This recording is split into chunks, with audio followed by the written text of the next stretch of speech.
자, 우리 함께 인사하겠습니다. 지적과 원망 대신에 칭찬과 감사로 하나님의 만복을 향유하세요. 광야, 내 뜻이 하나님 뜻에 흡수되는 곳이라는 제목으로 하나님 말씀 전하겠습니다. 성가대 지휘자님이 좋은 데 가셔가지고 우리 강 집사님이 대신해 주셨습니다. 좋은 데가 어디냐면 선교를 가셨습니다. 가장 좋은 곳이죠. 그래서 오늘 대신해서 해주셨습니다. 자, 오늘 말씀의 제목 광야, 내 뜻이 하나님의 뜻에 흡수되는 곳이라는 제목으로 하나님 말씀 전하겠습니다. 하나님이 사람을 선택하셨습니다. 저와 여러분을 선택하셨고 성경에 있는 많은 인물들을 선택을 하셨습니다. 선택을 하는 그 순간 관계가 형성이 됩니다. 나와 하나님과의 관계, 하나님과 나와의 관계가 형성이 됩니다. 이 관계가 형성이 되었다라고 하는 것은 무엇이냐면 거리 개념입니다. 좋은 관계는 가까운 거리에 있다라고 하는 뜻이고 나쁜 관계는 거리가 좀 멀리 떨어져 있다라고 하는 그런 뜻이라고 할 수 있죠. 믿는 사람들, 하나님의 자녀들을 잘 생각해 보면, 그리고 이스라엘 백성들을 잘 살펴보면 하나님과 거리가 얼마나 가까운지에 대해서 별로 생각하지 않습니다. 예수를 믿고 있다는 사람들, 믿는 사람들의 그 믿음을 보면 하나님과 나와 가까운 거리로 생각하는 것이 아니라 내 믿음이 얼마나 강해지느냐, 약해지느냐로 생각할 때가 많이 있다는 것이죠. 우리가 서로 인사를 합니다. 오랜만에 만나서, 가끔 만나서 인사를 하죠. 요새 어떻게 지내시나요? 라고 이렇게 질문을 하면 여러 종류로 대답을 합니다. 요새 잘 지내고 있습니다. 요새 좀 힘이 듭니다. 라고 이렇게 이야기를 합니다. 질문하는 사람이나 대답하는 사람들에게 어떤 기준이 있습니다. 내가 잘 지내는 기준이 있고 내가 어려운 기준이 있습니다. 그 기준을 잘 살펴보면 물질과의 관계, 물질이 나에게 얼마나 풍요롭게 하는지, 아니면 내가 얼마나 편안하게 사는지 그 평탄함과의 거리를 측정하고 사람들에게 이야기를 합니다. 어떤 고3 수능생이 있습니다. 요새 어떻게 지내니? 요새 너무 잘 지냅니다. 제가 원하는 대학에 들어갔고 좀 취업 준비도 시작할 거고 또 좋아하는 꿈도 생겼습니다. 라고 생각을 합니다. 그러면 이 사람은 세상에서 잘 사는 것, 그것을 기준으로 자기를 설명하는 것이죠. 직장인에게 묻습니다. 요새 어떻게 지내세요? 요새 직장이 너무 어렵습니다. 나라 경제도 좀 어렵고 자녀들은 성장하고 부모님은 편찮으시고 제가 정말 중간에서 죽겠습니다. 정말 인생을 살아가기가 너무너무 힘이 듭니다. 라고 이렇게 말씀하죠. 그것도 마찬가지입니다. 내가 이 땅에서 어떻게 살아가느냐, 내가 잘 살고 싶은 어떤 기준이 있는데 그 기준과 거리를 재보니까 너무 멀리 떨어져 있는 것 같습니다. 라고 하는 그런 기준에서 설명을 합니다. 주로 성공과 가까운 거리에 있기를 원하고 평탄한 삶과 가까운 거리에 살기를 원합니다. 자, 그러면 이때 하나님은 우리에게 어떤 분이죠? 나의 평탄한 삶, 물질을 많이 소유할 수 있는 조건, 그 조건을 충족시켜주는 하위 개념일 뿐입니다. 이게 하나님입니다.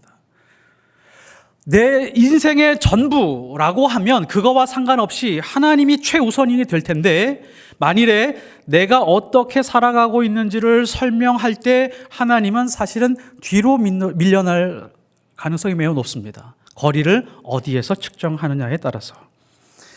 하나님의 말씀은 계속해서 우리에게 말씀해 주는 것이 있습니다. 하나님과의 거리에 대해서 이야기를 하고 있습니다. 하나님과 가까운 거리, 성공과의 거리, 평탄함과의 거리, 이거보다는 하나님과 얼마나 거리에 가까운가에 대해서 계속해서 말씀하고 있습니다. 우리는 성공할 수도 있죠. 혹은 위험한 상황, 아주 어려운 고난에 처해 있을 수도 있습니다. 어떠한 상황에 처해 있든지 상관없이 우리는 하나님과의 거리가 흔들리지 않아야 됩니다. 어떤 사람은 성공을 했는데 하나님과 더 가까워질 수도 있죠. 어떤 사람은 고난을 당하면서도 하나님과 가까워질 수도 있습니다. 어떤 사람은 성공하면서 하나님과 멀어지기도 하고 어떤 사람은 고난을 당하면서 하나님과 멀어지기도 합니다. 반드시 고난이 왔다고 해서 하나님과 가까워지는 것도 아닙니다. 우리는 하나님과의 거리에서 우리 인생을 한번 중심을 잡을 필요가 있습니다. 우리는 어떤 상황에서 중요하게 따져야 될 것이 바로 이 부분인데요. 마태복음 15장 8절, 이 백성이 입술로는 나를 공경하되, 하나님의 자녀들이 나를 공경하고 있는 것 같은데 어디에서는 멀도다? 마음으로는 멀도다 라고 이렇게 예수님이 한탄하셨습니다. 겉으로 보이는 것이 아니라 마음의 거리가 가장 중요하다라고 하는 것이죠. 남녀가 사랑하는 것도 마찬가지입니다. 한 사람은 한국에 있고 한 사람은 미국에 있습니다. 거리는 멀리 떨어져 있지만 마음의 거리가 가깝다면 두 사람은 깊이 사랑하는 겁니다. 근데 매일 만나서 데이트하고 매일 만나서 이렇게 사랑을 나누는 것 같지만 마음의 거리가 멀리 떨어져 있으면 그 사람은 사랑하지 않을 수도 있습니다. 부부의 문제도 마찬가지죠. 부부가 처음에 결혼할 때 부모님이 결혼을 반대해가지고 상대가 아니면 죽을 것처럼 도망가고 싶을 마음이 있을 정도로 가서 방을 얻어서 단칸방에서 내가 너고 너가 나인 것처럼 그렇게 사랑하면서 살았는데 자식을 낳고 직장을 다니다가 보니까 마음의 거리가 멀어졌습니다. 그리고 간신히 자식이 성장할 때까지만 기다리는 그런 거리, 혹은 죽지 못해 사는 그런 거리, 믿음을 가지고 있는 사람들조차도, 교회를 다니고 있는 사람들조차도 자녀 때문에 사는 가정들이 많다는 것은 굉장히 큰 비극입니다. 부부 사이의 관계, 이 거리를 좁히는 방법이 여러 가지가 있죠. 상담을 가는 것, 혹은 서로 알아가는 것, 서로 이해하려고 노력하는 것, 수용해 보는 것, 여러 가지 방법이 있겠지만 그거보다도 가장 확실한 방법이 있습니다. 하나님을 믿는 부부가 있다면 이 두 부부가 각자가 하나님과 더 가까워지는 겁니다. 서로 왜 당신은 왜 그래? 왜 이걸 못 고치는 거야? 이렇게 말하는 것이 아니라, 여보, 당신도 하나님을 섬기고 있고 나도 하나님을 섬기고 있습니다. 각자 하나님과 더 깊이 가까이 가봅시다. 하나님과 두 사람이 점점 가까워질수록 서로의 문제는 점점 작아질 수 있습니다. 오히려 쉽게 해결될 수 있다는 것이죠. 우리가 1년 전하고 한번 비교해 볼 필요가 있습니다. 혹은 10년 전과 비교해 볼 필요가 있습니다. 하나님과 조금 더 가까워지셨나요? 아니면 조금 더 멀어지셨나요? 아주 측정하기 쉬운 방법이 있습니다. 지금 집에 가지고 계신 성경책을 보시면 됩니다. 성경책을 산지 10년이 됐는데 한 장 넘기려고 하면 20장이 넘어가면 그거는 벌써 하나님과 조금 거리가 있다라고 하는 것입니다. 말씀과의 거리. 내가 얼마나 말씀과 가까운 곳에 있느냐가 하나님과의 거리를 결정합니다. 옛날에는 정말 마음이 간절해서 걸어가도 기도하고 눈을 떠도 기도하고 밥 짓다가 기도하고 직장 가기 전에 기도하고 지하철에서 기도하고 항상 기도하는 삶을 살고 있었는데 이제는 겨우 그냥 식사 기도로 대체하는 그런 기도에 머물고 있다면 우리는 하나님과 거리가 멀어져 있는 것입니다. 하나님은 이스라엘 백성을 선택하셨습니다. 가까운 거리에 두고 싶어서 광야로 보내셨습니다. 광야로 보내는 게 지독한 훈련을 위한 것이 아니라 하나님의 깊은 마음은 이스라엘 백성을 가까운 거리에서 만나게 하고 싶어서 광야로 온 백성을 옮기셨던 것입니다. 스데반은 이 광야에 있었던 모든 시간, 그 기간과 그 공간을 합해서 이렇게 표현합니다. 광야 교회였다라고 말합니다. 38절에 보면 시내산에서 말하던 그 천사와 우리 조상들과 함께 광야 교회에 있었고 또 살아있는 말씀을 받아 우리에게 주던 자가 이 사람이라. 교회를 광야 교회로 표현한 것은 성경에서 여기가 처음입니다. 그러니까 스데반은 교회를 이렇게 해석한 겁니다. 하나님이 선택한 백성들이 있다. 그 백성들은 모두가 함께 같이 먹고 입고 자면서 나그네의 삶을 함께 하는 사람들의 모임이다. 이것이 바로 교회라고 정의한 것입니다. 이 교회의 정의를 고스란히 이어받은 사람이 사도 바울이죠. 고린도전서 10장에서 보면 1절과 2절, 형제들아 나는 너희가 알지 못하기를 원하지 아니하노니 우리 조상들이 다 구름 아래에 있고 바다 가운데로 지나가며 모세에게 속하여 다 구름과 바다에서 세례를 받고. 온 이스라엘 백성이 홍해 바다를 건너가는 그 장면을 세례라고 묘사를 합니다. 온 백성이 일시에 한꺼번에 세례를 받았다라고 하는 것이죠. 세례를 받고 나서 광야 시절 처음부터 천국에 가기 직전 그때까지를 모두 교회라고 그렇게 표현하고 있는 것입니다. 여기서 우리가 짚어봐야 될 것이 중요한 것이 하나가 있습니다. 홍해 바다를 건넜고 가나안 땅 천국으로 들어가기 전 그 과정, 그 삶에서 보면 우리가 현실적으로 부딪히는 것이 하나가 있습니다. 우리가 경험하는 딜레마가 있습니다. 그 딜레마는 무엇이냐면 이중성입니다. 교회 다닌 사람들이 지탄받는 이유가 바로 이런 것이죠. 겉과 속이 달라. 저 사람들 세상 사람들하고 다르지 않아. 교인들끼리 서로도 그렇게 합니다. 아유, 목사가 대놓고도 저러니, 장로가 저러니, 권사가 저러니, 이런 얘기를 많이 하죠. 이중성을 가지고 있습니다. 이게 현실입니다. 왜냐하면 우리는 신분은 확실하게 완전히 변화됐지만 삶이 변화되는 과정 속에 있기 때문입니다. 변화되는 길이가 다 다릅니다. 어떤 사람은 단번에 변화되고 어떤 사람은 오래 걸리고 어떤 사람은 죽기 직전에 완전히 변화되고 변화되는 과정들이 다 다릅니다. 그러니까 신분은 완전히 바뀌었죠. 국적은 완전히 바뀌었습니다. 미국에 가니까 미국의 국적을 받았다라고 하면 미국 사람이죠. 우리도 마찬가지죠. 우리는 천국 사람으로 이미 신분이 바뀐 상태이지만 어느 특정한 부분을 보면 여전히 세상 사람들처럼 살아가는 부분을 포함하고 있습니다. 우리의 삶의 태도와 정신은 여전히 노예 상태를 벗어나지 못한 부분을 가지고 있다라고 하는 것이죠. 그래서 신학에서 이것을 멋지게 정의했습니다. 임의와 아직으로 정의했습니다. 임의라고 하는 것은 신분이 완전히 변화되었다라고 하는 것을 뜻하고, 아직이라고 하는 것은 아직 완전히 변화된 것은 아니다. 삶은 변화되고 훈련이 필요하다. 그래서 광야 교회라고 하는 것은 훈련의 과정이 필요한 곳, 이것이 광야 교회의 의미입니다. 그런데 그리스도인들이 가장 크게 놓치는 문제가 있습니다.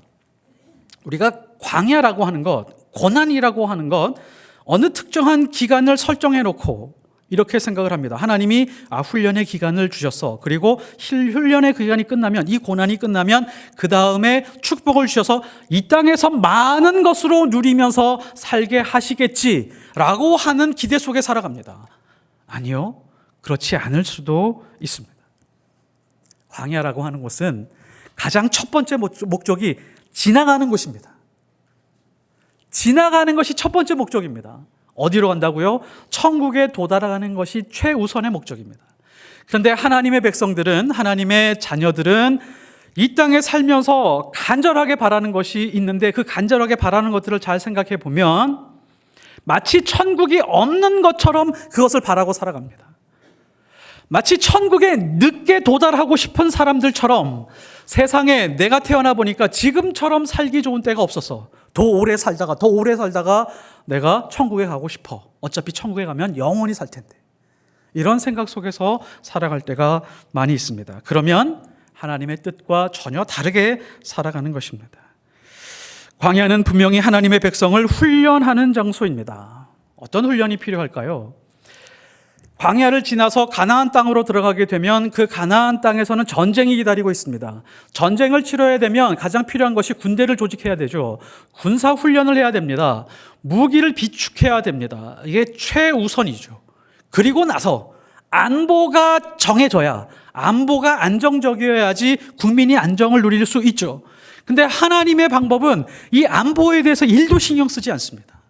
군사 훈련을 조금 더 시키지 않습니다. 군대를 조직하는 것보다도 가장 중요하게 생각하셨던 것이 바로 성막입니다. 스데반이 이것을 증거의 장막이라고 이렇게 설명을 하고 있습니다. 44절에 광야에서 우리 조상들에게 증거의 장막이 있었으니 이것은 모세에게 말씀하신 이가 명하사 그가 본 그 양식대로 만들게 하신 것이라. 요약하면 이겁니다. 하나님의 아이디어 안에서 나온 것이 성막이다. 성막의 목적은 이거죠. 하나님과 우리가 좀 더 가까운 거리에 있게 하기 위해서, 에덴 동산에서 하나님이 아담과 하와를 좀 더 가까이 보고 싶으셔서 서늘할 때 산책하셨던 것처럼 성막을 광야에 두시고 백성과 조금 더 가까운 거리에 있게 하고 싶으셨던 것입니다. 이것을 스데반이 증거의 장막이라고 하죠. 증거의 장막은 무엇이냐? 어떤 증거일까요? 어떤 증거냐면 하나님이 약속하신 것, 그 약속이 여전히 유효하다라고 하는 증거입니다. 그리고 하나님이 지금 이 고난 중에 우리 안에 거하신다라고 하는 그런 증거입니다. 그리고 하나님이 지금도 과거에만 말씀하신 것이 아니라 지금도 우리에게 말씀하고 있으니까 들으라 라고 하는 그런 증거의 장막으로 우리에게 주셨습니다. 어떤 두 사람이 있습니다. 부부가 있고 또 여러 가지 친한 사람이 있습니다. 그 두 사람이 정말 친한지 친하지 않은지 확인할 수 있는 방법이 있습니다. 두 사람이 대화를 하는데 잘 들어주는 사람의 관계면 사랑하는 사이입니다. 아주 가까운 관계입니다. 사랑하는 관계일수록 잘 들어줍니다. 그 사람이 말하는 것을 끝까지 들어줍니다. 근데 사랑하지 않으면 그 사람이 말하는 것을 못 들은 척합니다. 두 번, 세 번 해야 들은 척합니다. 그리고 사랑하는 사람들은 잘 듣는 훈련이 되어 있는 사람들이라고 할 수 있죠. 이스라엘 사람들에게 광야라고 하면 들으라라고 하는 말이 바로 연상이 됩니다. 우리는 광야 하면 말씀이라고 하는 것이 유추가 되지 않지만 전에도 말씀드린 것처럼 광야는 미드바르입니다. 말씀은 다바르입니다. 그러니까 광야라고 하면 하나님이 말씀하시는 곳, 그리고 우리가 들어야 하는 곳, 이렇게 바로 연결이 된다라고 하는 것이죠.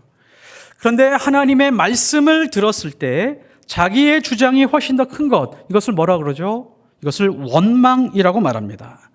하나님의 말씀을 끝까지 듣지 않고 내 말과 내 뜻을 지속적으로 하나님 앞에 말하는 것, 그것을 원망이라고 말하고 그 세대는 광야에서 다 죽었습니다. 서로 사랑하는 관계일수록 잘 들어주고 서로 믿어줍니다. 끝까지 믿어주는 관계이죠. 그래서 믿음은 어디서 나온다고 했죠? 믿음은 들음에서 나온다고 했습니다. 하나님의 말씀을 잘 들어줄 수 있는 것. 그래서 모세가 마지막으로 이스라엘 백성들에게 설교를 하면서 그 설교에서 4번이나 강조한 것이 있습니다.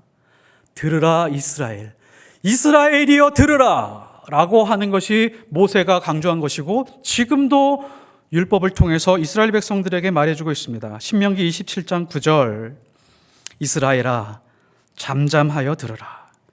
오늘 내가 내 하나님 여호와의 백성이 되었으니, 하나님의 백성이 되었다면 하나님의 말씀을 잘 듣는 자들이다 라고 하는 것입니다. 광야에서 이스라엘 백성들은 듣는 훈련을 오랜 동안 지속했습니다. 듣는 훈련이 잘 되었을까요? 듣는 훈련이 잘 되었는지 한번 잘 살펴보십시오. 광야가 다 끝나고 나서 가나안 땅에 들어왔습니다. 첫 번째 성을 정복했는데 그 성의 이름이 뭐죠? 모르시는 건 아니죠. 첫 번째 성이 여리고 성입니다. 여리고 성을 함락을 했는데 그 여리고 성을 함락할 때 하나님께서 특별한 명령을 주셨습니다. 특별한 명령을 어떤 걸 주셨죠? 너희 수십만 명이 여리고 성을 돌게 될 텐데 한마디도 말하지 마라. 침묵해라. 그리고 매일 6일 동안 그 6바퀴를 돌고 7일째에 7바퀴를 한꺼번에 돌아라 라고 했죠. 그런데 그 7일 동안 한마디도 말하지 말고 제사장이 불고 있는 양각 나팔 소리만 듣고 말하지 않은 채 그 여리고성을 돌아라 라고 그렇게 말을 했습니다. 자, 그러면 질문하겠습니다. 여리고성을 돌고 있는 세대가 1세대일까요? 2세대일까요? 2세대입니다. 하나님은 왜 2세대를 여리고성으로 돌게 하셨을까요? 1세대는 여리고성을 돌게 하지 않으셨습니다. 만일에 1세대들에게 가나안 땅으로 바로 홍해바다 건너가지고 한 2주일 만에 가나안 땅으로 들어가게 했다면 여리고성 못 무너뜨렸을 것입니다. 왜냐하면 분명히 여리고성 돌면서 서로 이렇게 얘기했을까요? 야, 여기 돌기만 한다고 무너진대? 야, 세상에 그런 방법이 어디 있어? 원망과 불평을 계속해서 쏟아냈을 것입니다. 전쟁이라고 하는 것은 말이야, 자고로 전략과 전술이 있어야지. 군대가 조직돼야지, 야, 아무 말 하지 않고 돌을 하는 게 말이 돼? 라고 하면서 하나님께 저항했을 것입니다. 그래서 1세대는요, 여리고 성을 돌 수 있는 자격이 없었습니다. 2세대는 듣는 훈련이 되었습니다. 한마디 말하지 않았습니다. 궁금하지 않았을까요? 돌기만 한다고 될까? 하나님의 말에 순종하면 될까? 아마 1세대는 이랬을걸요. 하나님 치우고 다른 신을 세워서 우리가 이 전쟁을 치르자라고 그렇게 달려들었었을 것입니다. 돌기만 하고 침묵했는데 여리고 성이 무너졌습니다. 이것은 성경이 우리에게 해주는 말 중에 가장 강력한 말씀인데, 듣는 훈련이 이만큼 강력하다는 겁니다. 하나님의 말씀을 듣고 그 들은 말씀을 끝까지 지켜내는 것, 이것이 얼마나 강력한지 가르쳐주고 있는 메시지입니다. 자, 이제 이스라엘은 하나님과 관계가 형성이 됐고 거리가 가까워졌습니다. 성막을 통해서 좀 더 가까워졌습니다. 그리고 듣는 훈련이 되었습니다. 자, 그럼 여기서 이스라엘 백성이 하나님의 백성으로 잘 훈련이 돼서 하나님과 좋은 관계를 유지했으면 좋았을 텐데, 가나안 땅으로 들어가서 왕국이 형성이 되고 말라기까지 보니까 하나님과 끊임없이 불편한 관계를 유지하고 있었습니다. 왜 그랬을까요? 왜 그랬을까요? 하나님의 말씀을 잘 듣는 훈련도 됐는데 왜 그랬을까요? 이사야서, 마태복음, 마가복음에서 끝까지 자주 말씀하고 있는 것이 이겁니다. 너희가 듣기는 들어도 듣지 못하고 보기는 보아도 보지 못한다. 듣는 훈련은 되어 있으나 너희가 너희 뜻을 하나님의 뜻에 굽히지 않고 있구나. 이스라엘 백성, 너희는 목이 곧은 백성이도다 라고 계속해서 말씀하고 있습니다. 우리도 마찬가지입니다. 우리 신앙이 어디서 걸리고 어디서 장애물을 만나냐면 바로 이 자리입니다. 우리는 하나님과 가까이 있습니다. 예배도 드리죠. 그리고 예물도 드립니다. 하나님과 거리가 어느 정도 형성이 되어 있습니다. 자, 그리고 하나님의 말씀을 듣는 훈련도 되어 있습니다. 주일 예배에서 말씀을 들을 뿐만이 아니라 유튜브로 듣고 여러 방면으로 하나님의 말씀을 듣습니다. 자, 그런데 말씀을 많이 듣고 있음에도 불구하고 자기 뜻은 하나님의 뜻과 다르게 시퍼렇게 살아 있습니다. 구약에서 하나님께 제사를 드릴 때 제물을 드리죠. 그 제물은 나를 대신해서 드리는 겁니다. 맞죠? 내 자신의 모습을 대신해서 하나님께 드립니다. 나를 각을 떠서 드릴 수는 없잖아요. 나의 죄된 모습, 그 죄된 모습을 숨통을 끊고 각을 떠서 하나님 앞에 드립니다. 근데 이 제물은 어떤 상태로 드리죠? 죽은 상태로 드립니다. 완전히 죽여서 하나님 앞에 드리게 되는 것입니다. 이것이 나의 모습입니다. 그러니까 이게 이런 뜻이에요. 내 목숨을 갈라서 하나님 앞에 드리는 것이 아니라, 내가 내 인생의 뜻이 있는데, 내가 인생의 계획이 있는데, 내 인생의 욕망이 있는데, 하나님 앞에서 숨통을 끊고 각을 떠서 하나님 앞에 드리면서, 하나님, 이 뜻이 하나님의 뜻에 부합합니까? 하나님의 뜻과 계획에 부합하지 않다면 죽여서 사라지게 하고 그 자리에 하나님의 뜻이 임하게 하옵소서. 제가 듣고 순종하겠나이다. 이것이 하나님 앞에서 드리는 참된 예배입니다. 하나님은 아벨의 예배는 받으시고 가인의 예배는 받지 않으셨습니다. 아무리 깨끗한 양, 아무리 최고의 양으로 제물을 드린다라고 할지라도 하나님은 받지 않으셨어요. 하나님의 뜻과 가인의 뜻이 부합하지 않았기 때문이었습니다. 그것을 어떻게 알 수 있죠? 가인의 뜻과 하나님의 뜻이 일치했다면 가인은 제물을 드리고 난 다음에 아벨을 죽이지 않았을 것입니다. 우리의 모습도 마찬가지입니다. 우리가 하나님 앞에서 예배를 듣고 말씀을 듣는다라고 하지만 세상에 나가서 여전히 누군가를 비방하고 누군가를 싫어하고 누군가를 짓밟으려고 하고 세상 사람들과 똑같은 방식으로 선택하면서 내 뜻을 세워가고 있다면 우리도 또한 가인의 제사를 드리고 제사를 잘 드린 사람처럼 살아갈 수 있다라고 하는 것입니다. 우리가 이런 착각을 할 때가 있어요. 내 뜻과 나의 욕망이 모두 하나님께 흡수되면 나 바보 되는 거 아니야? 나 멍청해지는 거 아니야? 세상 사람들이 우려하는 게 이겁니다. 종교에 너무 빠지지 마. 교회에 너무 빠지지 마. 그러다가 멍청이 돼. 야, 그런 사람 수도 없이 봤어. 그런 사람들 많죠. 우리도 그런 우려를 조금 하고 살았잖아요. 근데 과연 그럴까요? 내 뜻이 세상이 아니라 하나님께 모두 흡수가 되고 나의 욕망이 하나님께 모두 흡수가 되면 바보가 될까요? 그렇지 않다는 것을 증명해 주신 분이 바로 예수님입니다. 예수님의 모든 뜻과 모든 욕망을 하나님 앞에 다 드리고 살았습니다. 그러나 예수님은 하나님의 능력으로 살으셨고 하나님의 지혜로 살으셨으며 세상에서 사랑이 가장 충만하고 온유한 분이셨습니다. 우리도 마찬가지입니다. 우리가 하나님 앞에 모든 것을 드리게 될 때에 가장 나다운 모습으로 하나님의 형상으로 회복이 됩니다. 이것이 굉장히 놀라운 점입니다. 물고기가 있습니다. 물고기가 자기 뜻을 펼치겠다고 하늘을 나는 꿈을 꾸고 있습니다. 평생 그런 꿈 꾸고 있습니다. 그 물고기는 병원에 입원해야 됩니다. 아니면 치료받아야 됩니다. 물고기가 자기 뜻을 가장 완전하게 펼칠 수 있는 곳은 물속입니다. 그 드넓은 물속에서 있어야지만 자기 뜻을 가장 완전하게 펼칠 수 있습니다. 새가 꿈을 꿉니다. 하늘만 날아다니는 것이 지겨워. 그러면서 물속에 들어가서 나도 헤엄쳤으면 평생 이런 꿈을 꾸고 살아갑니다. 그 새는 미친 새죠.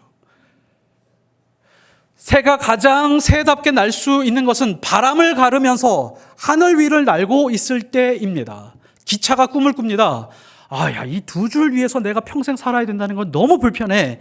나도 고속도로를 질주하고 싶어. 라고 하는 꿈을 기차가 꾸고 있다면 그것을 뭐라고 하냐면 사고라고 말합니다.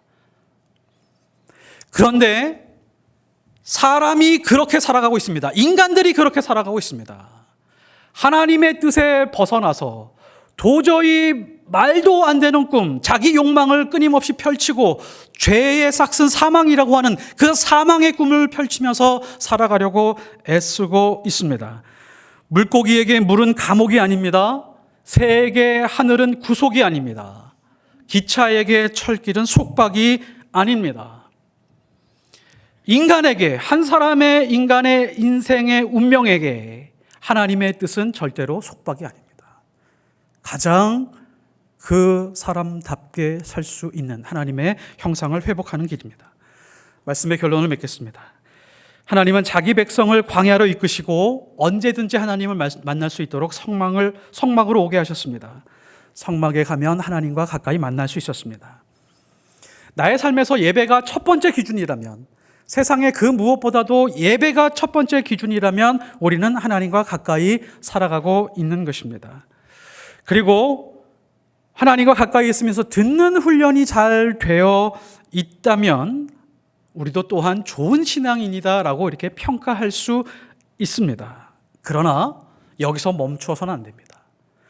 나의 뜻을 전적으로 100% 하나도 남김없이 가루가 되어 하나님의 뜻에 흡수시킬 수 있어야 됩니다. 그래야 그것이 우리 그리스도인의 완전한 삶입니다. 내 뜻이 하나님의 뜻과 다를 때 괴로워할 때가 있습니다. 실망하고 좌절할 때가 있습니다. 우리가 하나님의 뜻을 잘 알지 못하기 때문입니다. 하나님은 때로 질병으로 축복하십니다. 하나님은 때로 가난으로 형통하게 하십니다. 하나님은 때로 고독하고 우울한 삶을 통하여 하나님의 마음이 얼마나 아프고 하나님의 사랑이 얼마나 큰지를 경험하게 하십니다. 내 뜻이 하나님의 뜻에 흡수되는 것, 이것을 예수님이 뭐라고 하셨을까요? 자기를 부인한다. 자기 십자가 진다라고 말합니다. 마태복음 10장 38절. 또 자기 십자가를 지고 나를 따르지 않는 자도 내게 합당하지 아니하니라. 예수님께 가장 합당한 사람은 자기 뜻을 하나님의 뜻에 완전히 흡수시킨 사람입니다. 기도하겠습니다. 하나님 아버지, 우리의 믿음이 어느 순간 멈춰 있는데 그것을 알지 못할 때가 있습니다. 우리의 뜻을 하나님의 뜻에 흡수시키는 것이 아니라 내 뜻에 하나님의 뜻이 조종되기를 바라면서 살아갈 때가 많이 있습니다. 하나님, 우리가 그 지점에서 완전히 무너지게 하옵소서, 재물되게 하옵소서. 예수 그리스도 이름으로 기도드렸사옵나이다.